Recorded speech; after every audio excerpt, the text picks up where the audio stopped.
Servant leaders, I come to you today reeling from this past weekend.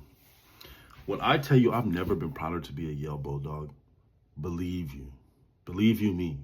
Well, where's that term even come from? Believe you me. But believe me, that game, if you didn't check it out, bro, we were down 42-14 with less than 3 minutes left in the third quarter and came back and won 43-42.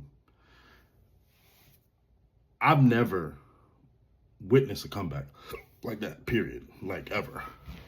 And I mean, there's probably been some comeback. I just did the research in terms of FCS playoffs. There was, it actually broke the record. There was a 27-point comeback in some Montana game, but Yale did that. And given the circumstances, it's got to be the best comeback that's ever happened in the FCS playoffs. Mind you, we had a lot of players out. I mean, I know it's the end of the year, but we had a lot of big-time producers, big-time players. Our best receiver, Nico Brown, was out. Jackson Santiago, our big body receivers, like 6'3", 215, 220. Evidently, I think he got hurt. But the defense, next guy in, number 15, baller, dog. JP, I heard about you. You're a dog. Abu, he already know he like that. Dante, but here's the thing is, I remember when I was playing, you don't hear about the other guys. Practice squad guys that get the reps in, that make the other dudes better, guys that are ready for the next man up mentality, dudes that are playing under their potential. I was one of those guys. I'll tell you right now, what a time.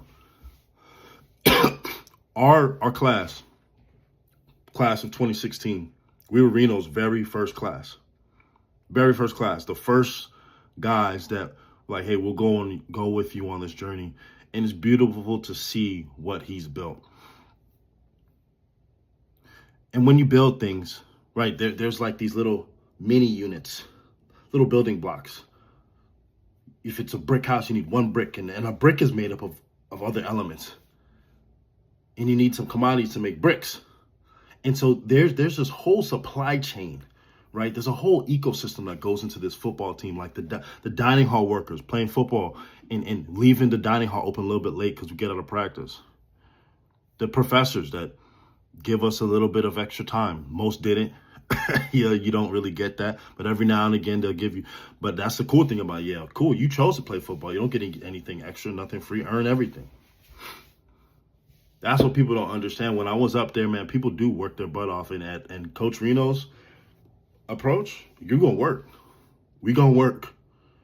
And it's beautiful to see that because we were a team. We never beat Dartmouth. We never beat Harvard. Lost them every single year. And we had great teams. We beat Army our junior year. Army. Crazy game. And that was our best year, our junior year. When I was there anyways. We were 8-1 going into the game, and we ended up losing by a touchdown. Maybe 10, I don't know. But it was a close game up until like the end of the fourth. They had some touchdown to seal the game.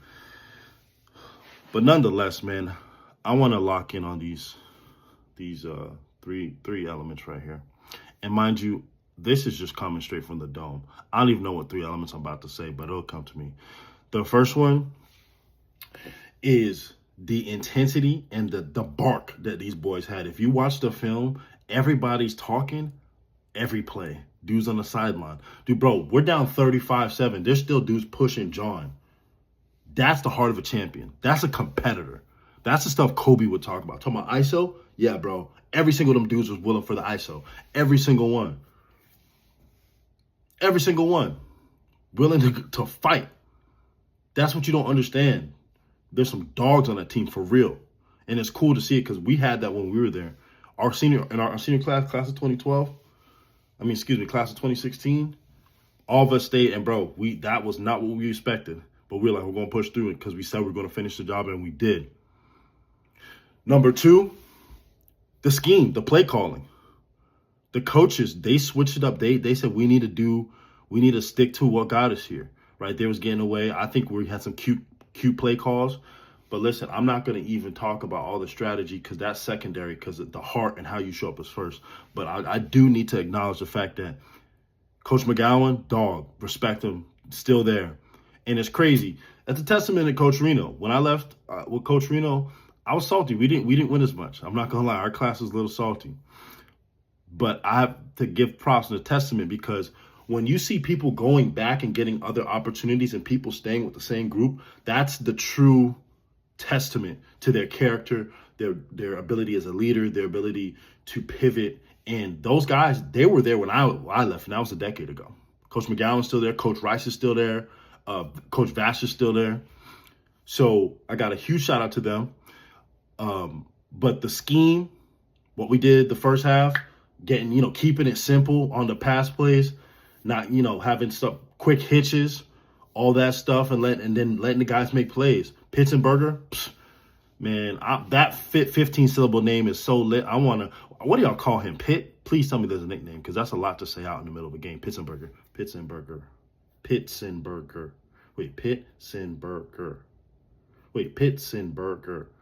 It's 4 syllables.